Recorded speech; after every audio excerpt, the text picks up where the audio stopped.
अगर आप शुगर के मरीज हैं और शुगर के साथ अपने वजन को भी कम या कंट्रोल करना चाहते हैं तो उसके लिए आप मार्टिन डाउ की जो ग्लूकोफेट टैबलेट है जो कि आपको डिफरेंट स्ट्रेंथ जैसे कि 250, 500, 1 ग्राम में मिल सकती है वो यूज कर सकते हैं। इसके अंदर असल में मेटफॉर्मिन हाइड्रोक्लोराइड साल्ट को ऐड किया जाता है जो कि ओरल हाइपोग्लिसीमिक क्लास की एक ड्रग है और बायोगुआनाइड फैमिली से बिलोंग करती है, जो कि असल में जो इंसुलिन सेंसिटिविटी और इंसुलिन की जो एबिलिटी होती है to move glucose from blood to other tissues and the cell उसको इंक्रीज करती है, जिससे कि अल्टीमेटली आपका जो ब्लड ग्लूकोज लेवल है वो कम हो जाता है। और इसी वजह से इसे मेडिकली यूज करवाया जाता है as a first line treatment in controlling type 2 diabetes. यानी अगर आपको टाइप 2 डायबिटीज मिलाइटस हो जिसकी वजह से आपका ब्लड शुगर लेवल ज्यादा रहता हो उसे कम करने के लिए आप यूज कर सकते हैं। और ग्लूकोज लेवल ज्यादा होने की वजह से आपको जो सिम्टम्स अपेयर होते हैं जैसे कि अगर आपको पोलीडिप्सिया यानी बहुत ज्यादा प्यास लगती हो, पोलीफेजिया आपको बहुत ज्यादा भूख लगती हो, या अगर आपको पोलीयूरिया आपको यूरिनेशन भी बहुत ज्यादा आती हो, आपको वेट लॉस हो, आपको कमजोरी होती हो, तो इन सिम्टम्स को भी ठीक करने के लिए आप मेटफॉर्मिन हाइड्रोक्लोराइड साल्ट को यूज कर सकते हैं। इसके अलावा जो ओबीस यानी मोटापे का शिकार लोग होते हैं उनको एज अ प्री डायबिटीज यानी उनको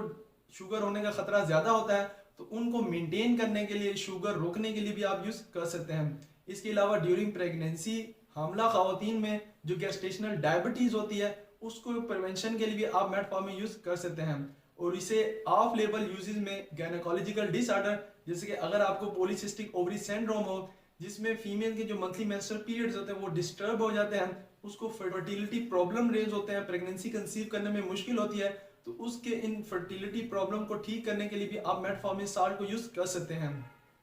अगर इसके मोड ऑफ एक्शन को देखें तो ये मेनली हमारे 3 ऑर्गन्स पे टारगेट करती है। सबसे पहले तो ये लिवर पे एक्ट करती है क्योंकि हमारी जितनी भी ग्लूकोज की प्रोडक्शन हो रही होती है वो थ्रू लिवर हो रही होती है, और लिवर में एक प्रोसेस होता है जिसे हम ग्लूकोनियोजेनेसिस कहते हैं जिसके थ्रू हमारा ग्लूकोज प्रोड्यूस हो रहा होता है। और जब आप ये मेटफॉर्मिन लेते हैं तो ये हमारे हेपेटिक सेल के अंदर जाती है थ्रू OCT1 रिसेप्टर, और जब ये ड्रग हेपेटिक सेल के अंदर जाती है तो हेपेटिक सेल में जो माइटोकॉन्ड्रिया होता है उसके अंदर जो कॉम्प्लेक्स 1 रिएक्शन और इलेक्ट्रॉन ट्रांसपोर्ट चेन चल रही होती है उसको इनहिबिट करती है। और जब इलेक्ट्रॉन ट्रांसपोर्ट चेन इनहिबिट होती है तो इससे एटीपी की प्रोडक्शन नहीं होती, और जब एटीपी का लेवल कम होता है तो इससे एएमपी का लेवल ज्यादा हो जाता है, और जब एएमपी लेवल ज्यादा होता है तो वो ट्रिगर करता है एक enzyme AMP activated protein kinase AMPK को,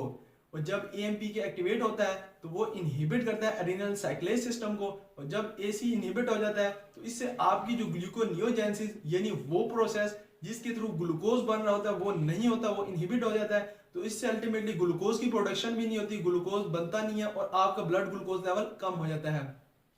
दूसरे नंबर पे ये मेटफॉर्मिन टारगेट करते हैं हमारे इंटेस्टाइन यानी आंतों पे।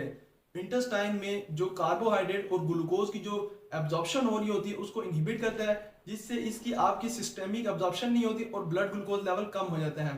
तीसरे नंबर पे ये हमारे जो स्केलेटल मसल्स और जो फैट सेल्स पे इंसुलिन रिसेप्टर्स होते हैं उनकी सेंसिटिविटी को इंक्रीज कर देता है, और जब इनकी इंसुलिन सेंसिटिविटी इंक्रीज होती है तो ज्यादा जो ग्लूकोज होता है उसकी यूटिलाइजेशन होती है जिससे आपका ब्लड ग्लूकोज लेवल कम हो जाता है। तो इन 3 डिफरेंट मैकेनिज्म के थ्रू ये मेटफॉर्मिन हमारा ब्लड ग्लूकोज लेवल कम करती है। अगर इसकी डोज की बात की जाए तो आप 500 मिलीग्राम की डोज को दिन में 2 मरतबा खाने के साथ ये खाने से पहले यूज कर सकते हैं, और इसके साथ साथ आपने अपनी डाइट को भी मेंटेन और कंट्रोल और चेक करते रहना होता है। अगर इसके साइड इफेक्ट्स की बात की जाए तो इसके कॉमनली साइड इफेक्ट्स में आपको जीआईटी डिस्टर्बेंस हो सकती है यानी आपको डायरिया, नाजिया, वोमिटिंग हो सकता है, और सबसे कॉमनली आपको लैक्टिक एसिडोसिस का लेवल जो है वो भी ज्यादा हो सकता है, इवन 5 मिलीग्राम आप पर डेसीलीटर भी इंक्रीज कर सकता है।